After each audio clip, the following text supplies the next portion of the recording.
নমস্কার বন্ধুরা, আপনারা সবাই কেমন আছেন? আশা করি খুব ভালো আছেন। আজকে আর একটি শিব ঠাকুর দেখুন, ক্লে আর্টের ওপরে, পুরোটাই মাটির তৈরি, সেটি নিয়ে আমি চলে এলাম। আজ আবার শ্রাবণ মাসের দ্বিতীয় সোমবারও বটে। কি সুন্দর তৈরি করেছেন, তাই না? অসাধারণ হয়েছে, কিন্তু কালারটা মানে দারুণ দারুণ, খুবই সুন্দর হয়েছে।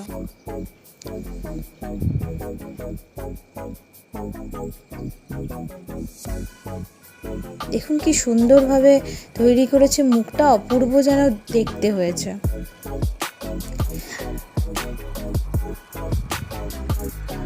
আপনারা সকলে ভালো থাকবেন, সুস্থ থাকবেন, সাবধানে থাকবেন। পরবর্তী ভিডিওর জন্য আপনারা চ্যানেলটি প্লিজ সাবস্ক্রাইব করে দেবেন এবং লাইক এবং শেয়ার করে দেবেন। সকলকে অসংখ্য ধন্যবাদ।